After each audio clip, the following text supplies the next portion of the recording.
the goal of this video was to have a therapist on that knows bodybuilding and is familiar with it, Sure. and to get perspectives on how bodybuilding uh, comes across to as a therapist. Sure. Because I have a personal therapist, and it's obviously foreign to her. And Sure. it's always, you cannot do this, or you cannot do this, or you cannot do this, and your brain would work better. But some of those things aren't applicable, Correct. Correct. especially at most times of the year, and especially if you're actively competing. Sure. Um, so why don't you just introduce yourself, Okay. and then I just wanted to get your thoughts on bodybuilding first from a therapist perspective. Sure. Well, my name's Connor Paoletti. I've had the pleasure of knowing Justin and training with Justin for quite a few years. But my background is I have my LPC, so I'm a licensed professional counselor. I'm finishing my PhD in counselor ed and supervision. So essentially, it's an advanced counseling degree, goes over teaching, theoretical, and supervision. I also have a credential as a trauma practitioner, so a certified clinical trauma practitioner. So I have some specialty in that. And the further point is I utilize what's called gestalt therapy. So it's a unique type of therapy. It's very interactive, and it really boils down to how environmental elements really implement or influence people's behaviors, thought processes, conditioning, things like that. Bodybuilding, obviously, I was an athlete first, and then found bodybuilding very lackluster. Bodybuilder in terms of that, but more directly in just I fell in love with the training aspect. And I think bodybuilding to a regular therapist would look like it is the worst decision you could possibly make, right? And I think again, you look at it just psychologically, and I don't mean this indictment, you could say it's a glorified beauty pageant because of the objective nature of it. So I think from an external standpoint, you think, okay, it's external validation. But when you really boil down what bodybuilding is, it never starts as that, right? It never fully starts as, hey, this is just external validation. This is an outlet for me. And I think when you look at it from that lens, the outlet that it provides psychologically, people underestimate. So, much worse so like, hey, we want to be able to build our bodies up, but this does more for our mind and emotions than anything we've ever met before, done before. Right. And I think it gives such people a driving force. But I think what it does is it creates people an outlet for a way to build themselves psychologically, emotionally, and physically is just sort of the byproduct. Um, but I would say the biggest sense of difficulty that I see, because I work with a few bodybuilders, is it's very outcome based. And I think when the outcome base comes across, that's when we start to get mixed up in a lot of things. So I rambled a bit there, but I think, to speak to your point, ultimately, I think bodybuilding teaches people very valuable emotional skills if you know how to harness them the right way. Um, Well, yeah, I didn't like, so that's a big part of my recent coaching kind of, content, and trying to relay the message is it doesn't have to be outcome based. right. That's kind of maybe why we get into it. But I try to tell people, and especially younger people, if you can prep 6 meals, eat 6 meals, train, do cardio, stretch, do core, if you can do that over the course of a day, over the course of a week, months, years, you can put your effort towards anything that you want to do. Yeah. So, like, whether that's family, whether that's business, whether that's your job, Yeah. you can, and that was something that I missed when I first started. I think that's the funny part, and I think you've probably heard this before. It's been some speech to it is if you put half of the effort that you put into bodybuilding anywhere else, you would be wildly successful. I don't mean that just towards you, but anyone. Just to speak to that point, the structure that it provides, it is one of the best building bases that you can have for someone to be successful in their life. I think that's the beauty of bodybuilding. And I really look at that as a strength of bodybuilders. Like if you can enjoy the process of what it is, if it's process you love the process of bodybuilding. The people that do well in it, they love the process. when you translate that and can just switch your mind to say, if I apply this elsewhere to relationships, to business, just as the points that you made, it's immensely powerful what you can do with your life. Yeah, and another thing about that is like when you're getting into it very early and Mm, you don't have a base in much of anything, and like when I said that I wanted to get into it when I was 17, I got laughed at. sure. So but that's a big thing I try to relay across too is, oh hey, someone walks up to me, I want to get into this. Like, dude, that's great. Right. Like, you are gonna have such a sense of fulfillment. Like, but who cares about the outside noise? You Sure. you build what you need to build. You put your time in, and that was a big thing that I missed. Um, I didn't win a show until I was 29, Right. and I started when I was 17. And I had heard a lot. I heard from a previous coach in 2017, so I would have been 25. Right.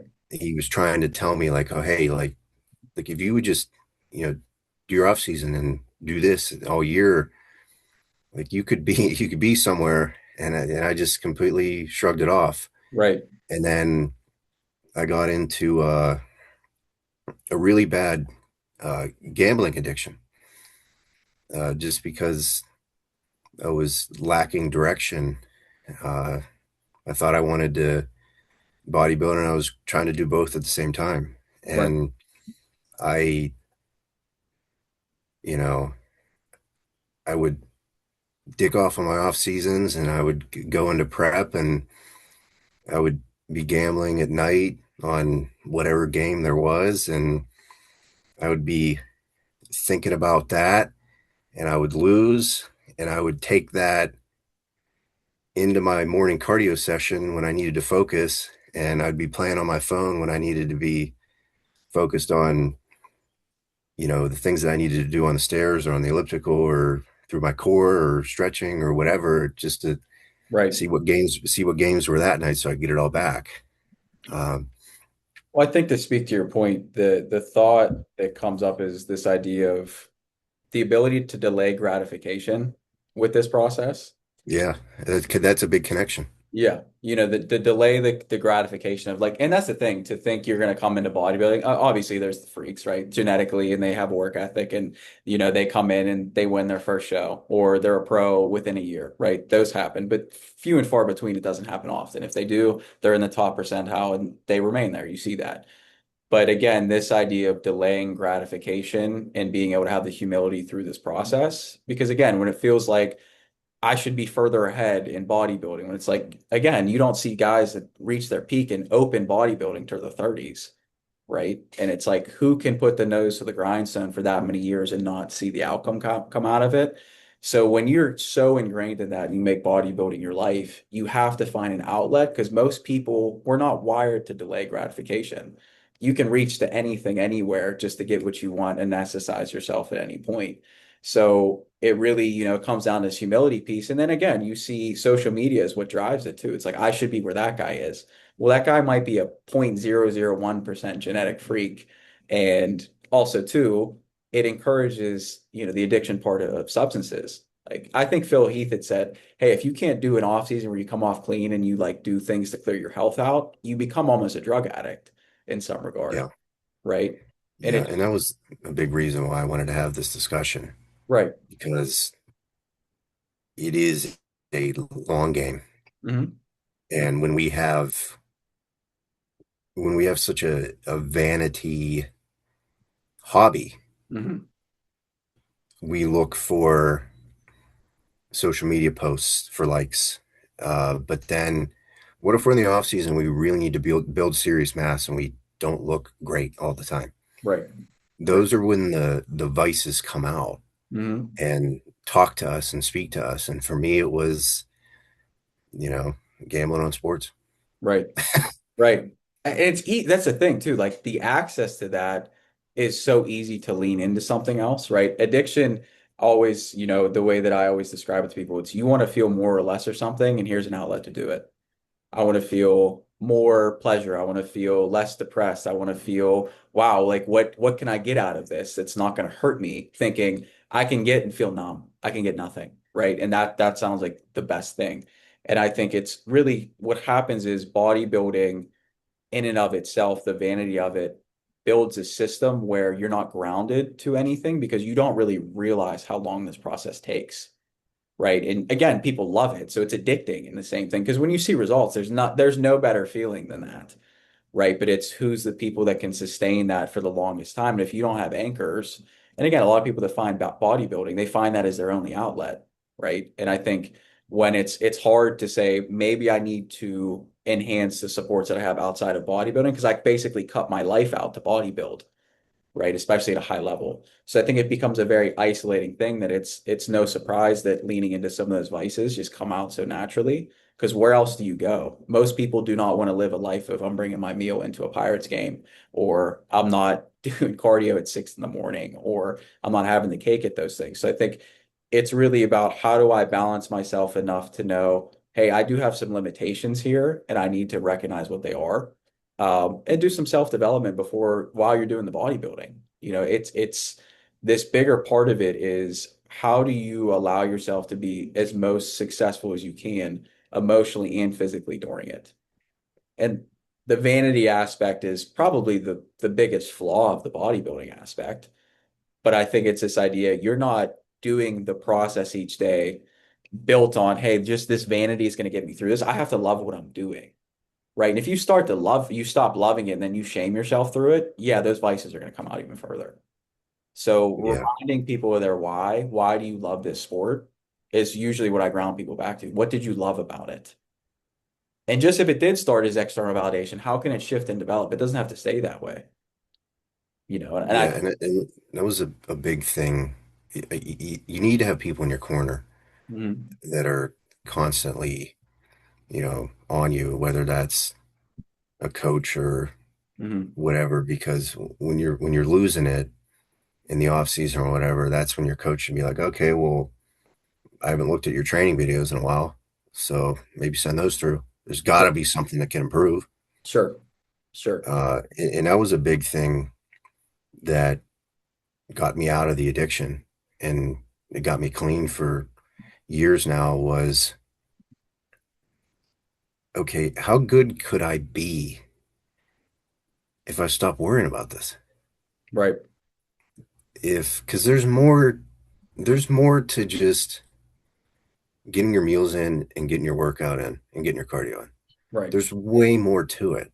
hmm So the hours of brain power that I spent on researching games or lines or spreads then gravitated to, oh, my core could be better.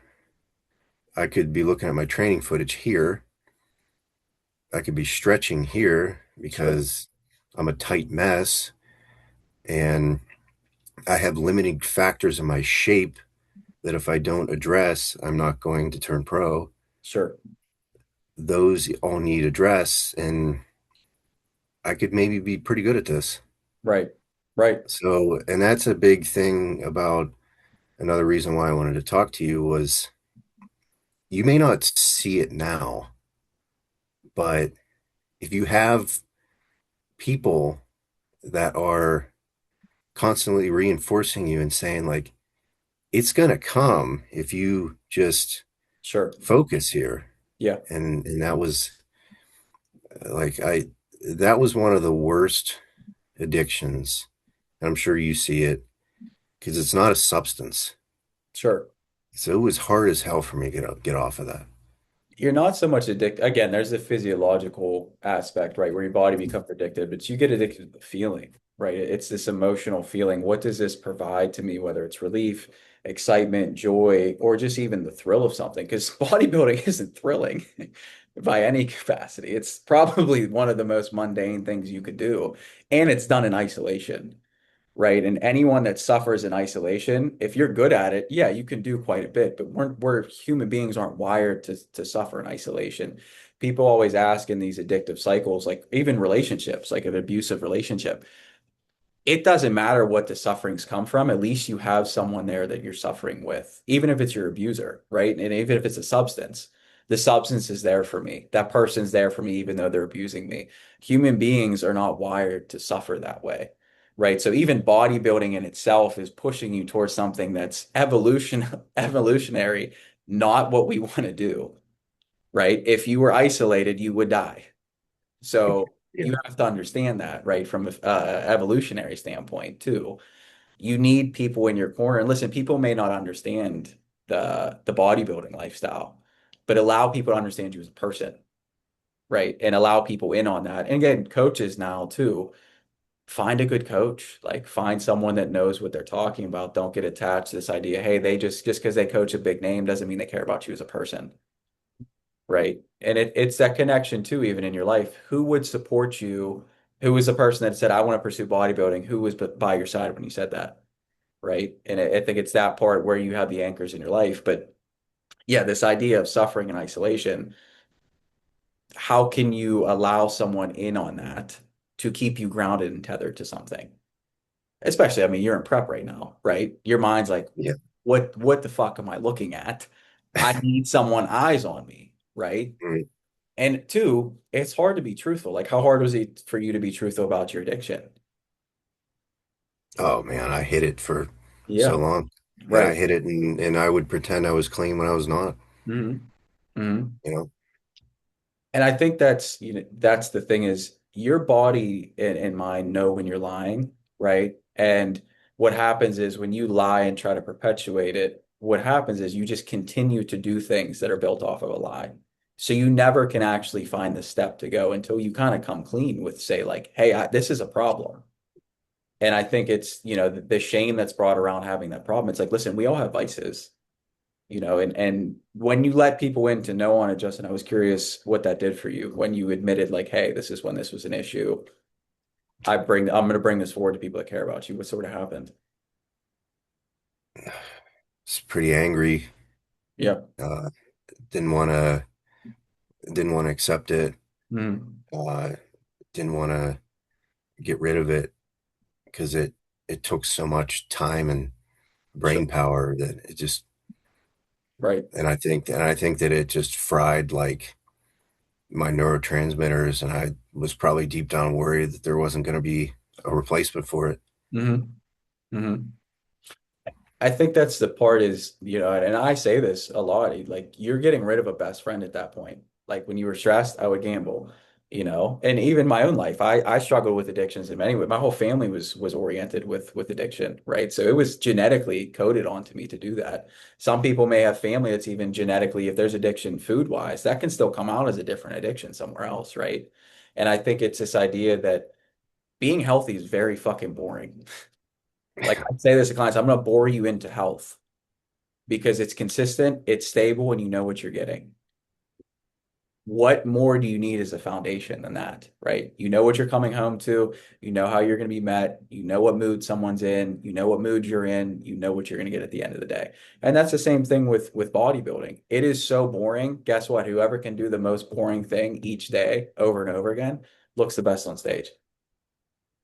Yeah, no, I mean but that's another thing that I wanted to follow up on was, yeah, it's boring, but when I figure something out, when I unlock something, like, oh my God, I want to just pass that on. Right, And that's what's carrying me right now right.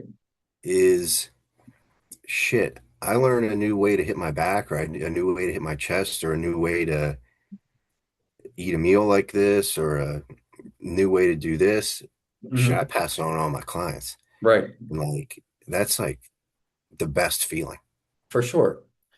I think that awareness piece when it clicks, like here's the thing, fundamentally, we all struggle with the same things as people, right? And then when you're able to say like, hey, I understand this now, and you can pass that on, you're not only supporting yourself, but you now give someone else the opportunity and an impact, again, training wise, diet wise, again, even you Yeah. just going to talk to someone like. just that little bit that can shift someone, like you get to touch people's lives by doing that, right? Yeah. That's been my new evolution. Yeah, yeah, That's been because I'm actively growing my coaching roster again. right. And like if something clicks with a client and I get a good message back, I get a client win back, man, that's just and that's a big reason why I'm 4.5 weeks out right now, but like not super drained because I have a lot of other people to worry about.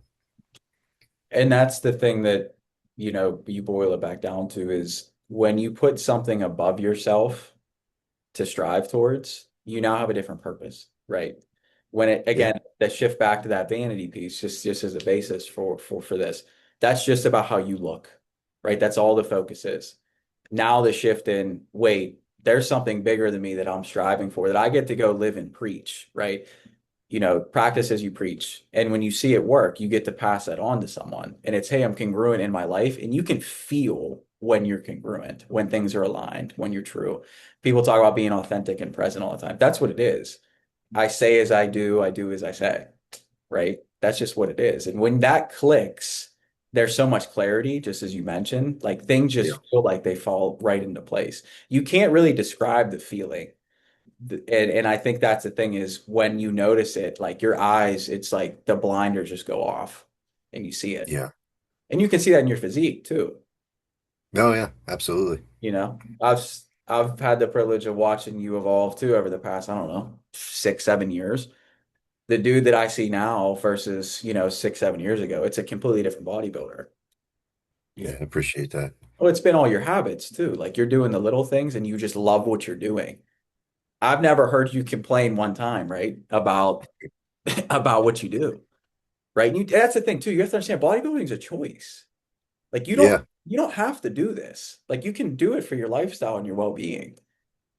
yeah, and that's a big thing about like people like going on a contest diet. Like, dude, they're starving children. Right. Like Like you're choosing. Yeah. this is your choice. This is your Yeah. choice. And I think that's something to always remind yourself of because then it's like, hey, if you don't want to do that, that's okay.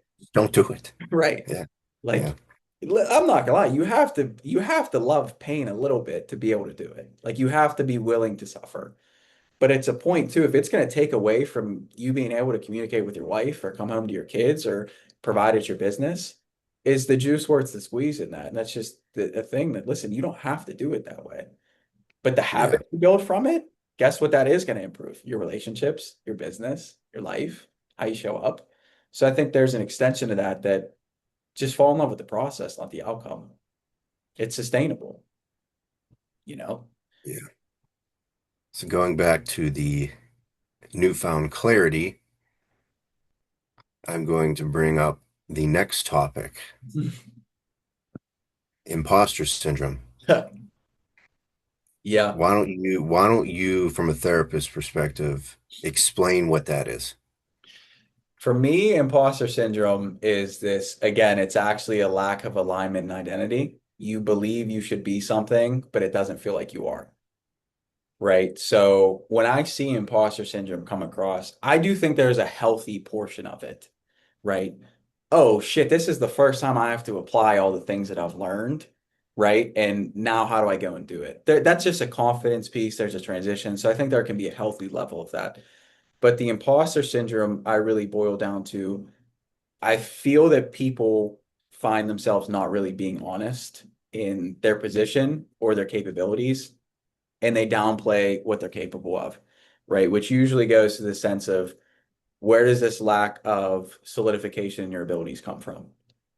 And I think with bodybuilding specifically, right, when I loop this in now to, again, an athlete or a bodybuilding standpoint, the work that you put in to get on stage. If you miss meals, if you miss cardio.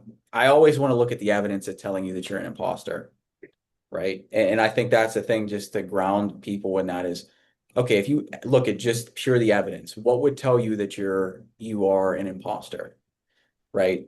And if you're saying that it's perfection you're striving for, whose voice is telling you should be perfect, right? That's a learned trait. You didn't just pick that up, right? Yeah, like just to interject because I'm going to Yeah. forget. Good. Um, the Italy Pro yesterday, Hmm. there were 8 guys there, let's say, and there's an Instagram picture of all 8 of them, and I could pick out a flaw on every one of those guys. Hmm. Like, this guy's got a bicep miss, and this guy's got a wide waist. This guy's quads are shaped weird, Right. but they're all open pros, and it's all an open pro show. Correct. And I was kind of looking at that, and I was like thinking to myself, like, man, like these guys don't miss things. These guys work their ass off. These guys Yeah. train their ass off. These guys do all do the same thing. Hmm. But that's the hand that they're dealt. Correct. There's only gonna be one Derek Lunsford. There's only gonna be one Andrew Jacked. Hmm. And it's kind of like maybe like playing in the NBA. Like, if I if let's just say shit. I think of a role player. If Lonnie Walker was at the park, Right. you wouldn't score a point on him. No, you wouldn't even get past the foul line. But he struggled to get minutes, and LeBron James played for 23 years. Right. That's kind of like the like it, that almost made me feel better Sure. about myself, because I'm always overanalyzing little flaws and little tweaks that I have on my physique. But like, if this is a prime Olympia qualifier, Italy Pro Open show, and I see flaws on all those guys, like, dude, William Bonak's had a hell of a career. Uh, Jordan Hutchinson is making all kinds of money on coaching and sponsorships and being social, and uh, Justin Musial's got his sponsorships, and people follow him, and he posts content. It's like, you don't have to be Derek Lunsford to Right. get things out of this. To get things out of this, Right. like, you can build a hell of a life showing up every day to this and just playing the cards that you're dealt. I think that's the thing too. You spoke to that point. It's you maximize what you have, right? We all have limitations. And that's the thing. I think sometimes the imposter syndrome can get piled with this arrogance of like, hey, I should be that. When I think if you really boil it down, well, one, are you being yourself? Is this actually a representation of you that you'd want to see come across in this? Or is this an idealized version? One that would get more validation, right? Externally, right? And I think when you look at yourself and then look at this piece of if I show up and I'm authentically myself, people eat that up, especially in the bodybuilding space. Like Hutch is a freak, right? That Yeah. doesn't miss, but he's a No. genuine dude and he consistently lives exactly that way, and you Yeah. see that. And I And think, go that ahead. was a big thing. That was a big thing about me worrying about getting into coaching again. It was like, why would anybody want to take advice from me? Like, but then, like you just said, like, if a dude is real and he owns his flaws Hmm. and he posts, genuine stuff, and he lives genuinely in person, Hmm. and like, I look at myself and it's like, dude, I built something pretty damn good here. Hmm. And like, I did a lot of things wrong. And I probably could be where I'm at near 34. Probably could have been there at 28 if I wanted to. Sure.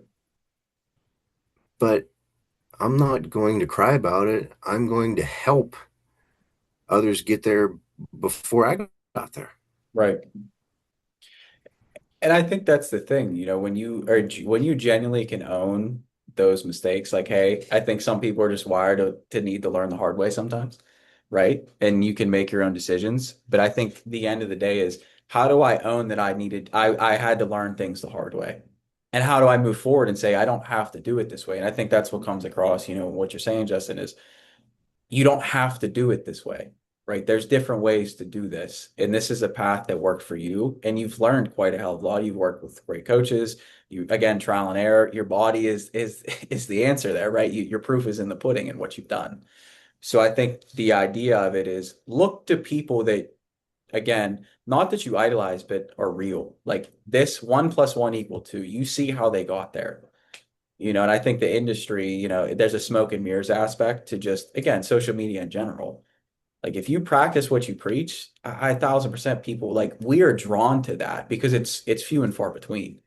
It just is to see someone that again does this day in, day out. And again, that's where that imposter syndrome, you feel that because somewhere inherently, I'm not actually doing the thing that I want the outcome from. I'm not actually doing the steps. And I think, when you think of bodybuilding, there's no clear way to say, did I do everything I needed to do? Did I miss a meal on prep? Did I get my steps in? Did I do my cardio? Did I do all those things? That imposter syndrome just is this idea of being a perfect specimen on stage when someone might say that guy looks better than the other just because they objectively think it looks better, Yeah. right? There might have been one perfect specimen and it might have been Phil Heath. Correct. Like Correct. it comes along once in a generation. Correct. That's why my favorite basketball player is Norman Powell. Right. Dude, he's a Right. grinder. Right. Right. Right. He doesn't get recognized. He gets traded every year. He Yep. shows up, plays 80 games. He goes to work, man. Right. Like I align with that. And I think that's the thing that, really at the end of the day is accepting who you are, accepting your strengths, knowing some of the areas that you have limitations, and being able to accept that and say, well, how could I further support myself through just being authentically who I am? Whether it's through coaching, whether it's through business, whether it's being a partner. And you're willing to work on those limitations, but also knowing, hey, I'm not going to try to force something. The more you try to force something, the less it ever works out, right? The more you try to control, the less Yeah. control you're in, right? And that's the thing too, the areas in which you can strive towards, I can improve here. I know I'm really good here and I can improve here. Right. So how do you decide, okay, what do the small tangible steps look like to improve in those areas that are difficult to acquire for you? And I think that's where even in life, like, hey, if I know I have a problem with alcohol, don't go to a bar. Don't surround yourself with people that are living that lifestyle. If I have a problem with feeling confident in things, let me do small things each day that build my confidence. If I have a problem with speaking up, let me find someone safe in my life that will listen to me and I can have a voice with. People want this like big goal. It's like, dude, don't skip the small steps. You won't get there regardless if you just base this on what I want at the end of the day. Like the small tangible things are what pay off over time. And you see that with bodybuilding all the time too, right? Yeah. You see in your physique, look at how much the stretching you've done and the mobility stuff and the abs every day. Like you have a bikini waist now compared to 6, 7 years. I would I wouldn't go that far, but Right. it's just amazing that it does work. It is there. Yeah. You may not see it every day, but when you peel it down, it's there. Right. And it's so nice to see the hard work pay off Mhm. whenever you finally get there. I think that's the thing is, the everyone wants the view, not the climb, right? There's a nice saying for that, but I think the further part is the climb is where you get everything. Like that's where there's actually something meaningful at the end. I think that's what, again, that gratification piece. It's actually a detriment if you get exactly what you want when you want it. You don't get Yeah. anything tangible to take with you. So I No, think, we've seen it with younger bodybuilders that blow up super fast. They right, they fall completely off. right. And I think, the further point too is again, if this is outcome based, it's not sustainable. It's just not. If it's only based on outcome, because again, if it's external validation, if it's the vanity piece, shame comes into a big part of that. And even with the imposter syndrome aspect, you cannot shame yourself into being the best bodybuilder in the world. You can't shame yourself in being the best business Well, person. you're getting judged by a panel. Right. But if you have a better look show to show to show, Hmm. that should be your number one Like they hand out pro cards like candy now. Sure. They're devaluing by the day. But when you look back at yourself when you're done and you see 2023, 2025, 2026, it is a better improving look every single time. And you can look back at your career and be like, man, that I did a lot there. Hmm. Like I did a lot with, if you saw my base that I was working with, Right. I did a lot with this, Right. Right. and that's like, it's tough to tell yourself that, especially deep into a current prep where you're, actively trying to win. Hmm. But I do try to tell myself that every day, like, dude, you've done a lot. It's control the controllables, right?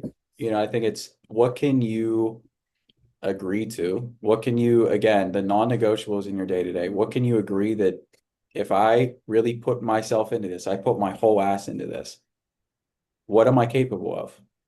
And it's willing to say it's a short-term sacrifice for the long-term gain of all this is, hey, yeah, you put in how many years into the sport and now look what you look like. Yeah, most people at first are not going to say, wow, I want to do that. I want to wait 16, 15 years till I look like that. But then you look at it in life, how many processes mirror that? You have to put the time and effort into consistently.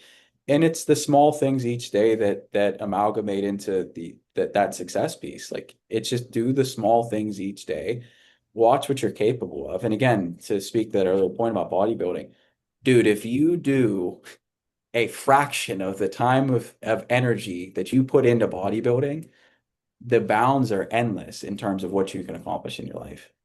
I guarantee you, right? To anyone that, would find value in our conversation, like do the small things each day, commit that it's going to be a process over time and watch what happens. That's truly it, Yeah, and rushing it, trying to rush it also takes away from your ability to learn things from yourself. Like you have to embrace the discomfort of let me learn. And that's the same thing with emotions. Emotions are a teacher. They're not a tyrant. Like let your emotions guide you in a way that you can learn something from them. And if something doesn't fit, don't force it to fit, right? If this didn't work this prep, okay, I'm not going to force the next one just because someone else is doing it, right? yeah, And you see that a lot. And I think that's where what you're saying, Justin, what I'm pulling out of it is you found what works for you. Here's something, hey, give this a try universally. This may work and adapt it to how you want it to fit in your life, right? Or your training. I think that's the point that you're talking about. Like here's a formula that potentially could be successful. You follow it, look what happens, right? And usually it's we learn what not to do first, yeah, usually. yeah. That's the truth. But I think, the bigger point, the message getting across is understand that what this process does with bodybuilding is you learn again what the value of discomfort is and how that can help be transformative and change and allowing it to be uncomfortable. And your tolerance just builds and builds, and you can do quite a lot even under stressful environments, right? I think that's the point too. When you can let yourself lean into this process, that's where the outcomes come from. It's the process. Yeah, I think there was another point that you had said, about imposter syndrome. And when you think about imposter syndrome to you, how do you see it? I see it as never posting anything unless it's perfect, Mhm. whether that would be myself or a client. Uh, I see it as this content isn't perfect. This content, nobody's going to like it. Nobody's going to find value. Nobody's going to DM me. Nobody's going to answer. Nobody's going to care. This is stupid. But I, you know, I don't really care about that anymore. I honestly. say, would you do it anyways? It just sometimes it does. I'll save something as a draft, and I'll be like, I don't know, and then finally I'll be like, all right, fuck this. Like somebody will see this and learn something. Right. Right. I think that's the thing is don't underestimate just and I think this is speaking to anybody, don't underestimate the impact that you could have on other people just by showing up and being yourself. People can read that well. Like if someone's pretending, you can feel that just in the way they Yeah, interact, the way they carry themselves. Like if you show up and be congruent, it gives other people permission to do the same. And now you can have an authentic and a real connection with someone. There's an actual relationship that can be established. And then you build the relationship with yourself. And two, it actually is a defense where if shit's bullshit, if this is bullshit, you'll be able to sift that out. Like, nah, this does not feel comfortable. This is not what it says it is. And the more and more you find peace of mind and just being yourself and ultimately removing the judgment that someone else may have on it or even yourself, you'll connect to things that are of value and consistent and are exactly as they appear versus, the lies, the deception, the pretending, the perfection. You just free yourself of all the weight that you carry about trying to be perfect. I think that's really what you're getting at is you found something that worked that was not perfect on paper, right? yeah, And I think you can see that now. It looks like you're having fun with bodybuilding again. yeah. I most days, yeah, I am. Yeah. I Yeah. really am. Well, I appreciate you having me on for a conversation. Obviously, I think we can continue to have these and we can dive some more into some topics. I'm sure when you get some prep brain off of you again, you have some. Yeah, I mean, I hope at least this gets somewhere, uh, because I think it would be a good watch for Yeah. anybody going through this. And I think, the message that I would kind of convey and leave with is it's never as bad as it seems. It's never as good as it seems. Right? And Yeah, just allow the impermanence of life because there's a beauty in that. If you try to make assumptions about how things are going to be, there's no real joy in life, right? You're trying to just bank on things having you already put these assumptions of how things need to be. Give yourself a chance to just show up and take a risk with these things, and what you resist will persist is always the biggest one. So if there's something you're resisting, it's going to show up in your life. So again, yielding to that resistance and again, acknowledging, hey, there's something here. Give yourself some time to look at it. It deserves it. So I hope this can be a benefit. And two, any follow-up questions or filtering, right? I'm happy to do so if anyone needs, connected with anything whatsoever. So I appreciate it. thank you for doing this. Yeah, anytime, anytime. I'd be happy to do it again. I'm sure there's some more topics that people would be interested about. I'm sure. So let me stop this recording.